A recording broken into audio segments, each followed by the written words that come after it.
என் பேர் கவினேஷ். எனக்கு தினந்தோறும் பள்ளி முடிந்ததும் நான் வயல்வெளிக்கு வந்து சுற்றி பார்ப்பேன். இயற்கையா இருக்கும், மன நிம்மதியா இருக்கும். பள்ளியில் எவ்வளோ ஹோம்ஒர்க் கொடுத்தாலும், எவ்வளோ கடினமான ஹோம்ஒர்க் கொடுத்தாலும் அதையெல்லாம் முடித்து விட்டு இங்கே வயல்வெளியை வந்து பார்க்கும்போது மன நிம்மதியா இருக்கும். வாங்க போகலாம்.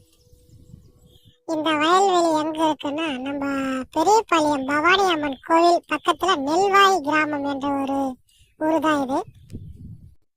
நெல்வாய் கிராமம் பெரியபாளையத்திலிருந்து கரெக்டா ஒரு 6 இல்லை ஒரு 7 கிலோமீட்டர்ல இந்த நெல்வாய் கிராமம் அமைந்துள்ளது. வாங்க போகலாம்.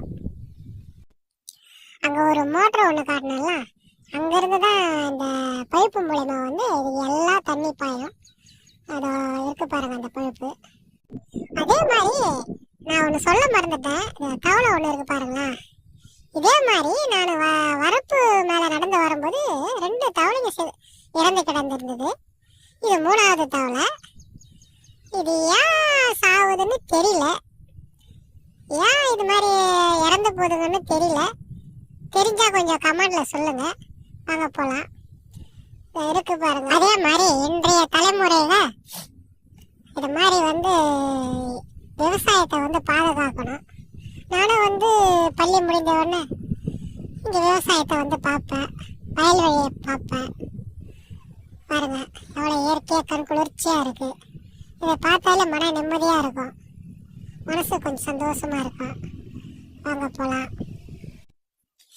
இயற்கை விவசாயம் அழிஞ்சுக்கிட்டே வருது. இப்போ நீங்க என்ன மாதிரி சிறுவர்கள்லாம் பார்த்தீங்கன்னா நீங்களும் விவசாயத்துக்கு கொஞ்சம் சப்போர்ட் பண்ணுங்க. இயற்கை விவசாயம் நம் நாட்டில் பாதுகாக்கப்படணும். வாங்க, கொஞ்சம் கொஞ்சமாக இயற்கை விவசாயம் அழிஞ்சுக்கிட்டே வருது.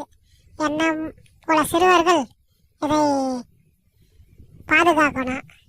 நம்ம தலைமுறை தான் இனிமேல் வரப்போகுது.